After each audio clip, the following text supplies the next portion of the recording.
lovelies, welcome back to the channel. I'm Liv and this is Orator Academy, where I help you to improve your vocabulary one word at a time. Today's word is passion. But before we start, I'd like to thank our latest subscriber, Smooth Cruise, for subscribing and for leaving us a comment. And in answer to your question, here is another way to use the word zeitgeist. The art and literature of the 1920s vividly captures the zeitgeist of the roaring 20s. Now back to passion. What are you doing, Virgil?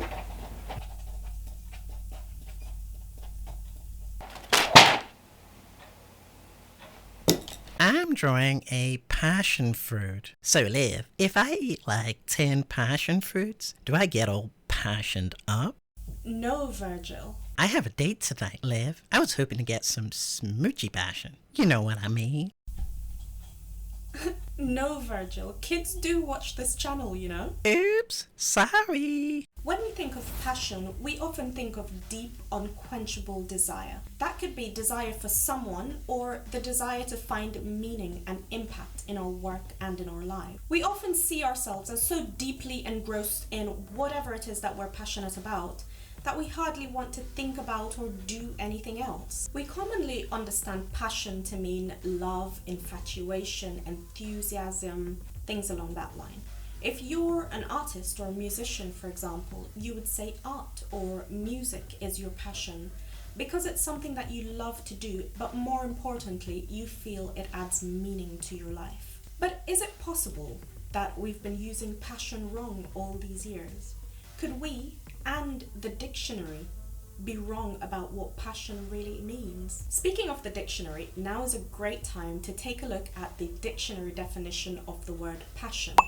And we're going to use the Oxford Dictionary definition because, you know, we're British. So the Oxford Dictionary states that the definition of passion is strong and barely controllable emotion. It also gives us a secondary definition: the passion, the suffering and death of Jesus on the cross, sometimes including his agony in Gethsemane. But if you've watched any of my previous 6 videos, you'll know I'm not going to stop there.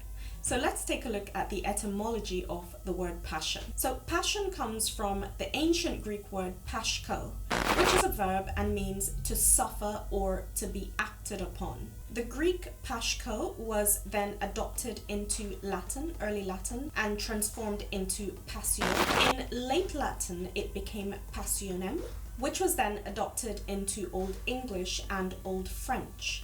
And from Old English, we have the word passion. So let's recap what we know. We know the modern definition of the word passion is barely controllable emotion, but it comes from a Greek root word with the meaning to suffer or to be acted on. So how did passion go from meaning suffering to barely controllable emotion? How did passion come to be associated with finding meaning or love or even enthusiasm? Are any of those things even related to suffering? Well, remember I said earlier that passion also has a secondary definition in the Oxford Dictionary?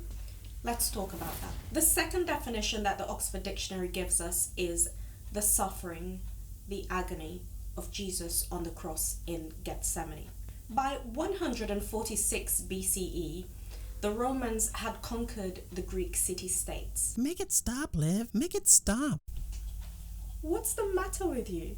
I don't want to suffer. If I get all this passion, I'm gonna get crucified. No, Virgil, we're talking about the origin of the word. Oh, all good for tonight then. Virgil, the Romans were great admirers of the ancient Greeks. So it's no surprise that lots of ancient Greek thought, philosophy, ideas, words, patterns of thinking became incorporated into the Roman Empire once this conquest had taken place. Latin was the original language used by the Romans, and it remained the language of imperial administration, legislation, and the military throughout the classical period. It would make sense then that when the Roman occupation of Judea happened in 63 BCE, that the Roman language Latin would be adopted and widely used by the people of the newly occupied territory. It was during this period of Roman occupation that the birth of Jesus and his subsequent death are reported to have happened. Christianity rose largely as a revolt movement against Roman occupation, and early Judeo-Christians adopted the word passionem to describe the suffering, the agony of Christ and his death on the cross. By the 10th century, Old French adopted the word passion from Late Latin. Between the 12th and the 13th centuries, the word passionem was adopted into Old English and replaced the word aulion, which meant to endure. In Middle English, passion came to be referred to or to mean an ailment, any kind of an illness, or even an inclination towards sinning. By the late 14th century, the word passion took on a slightly different meaning. It meant now to be acted upon by something external. This is an important evolution in the definition of the word passion, because where previously it simply meant to suffer or to be acted upon, now it meant to be acted upon by something external. This indicates that your control is taken away. So whatever emotion you were feeling at that time, be it rage, joy, happiness, zeal, whatever it was considered by the late 14th century to mean your passion. Hence the expressions, I have a passion to kill you, or his passions were raised. Liv, this is getting serious. Please don't kill me. Is it about the date? Please, you're still my main squeeze. What? I mean, BFF?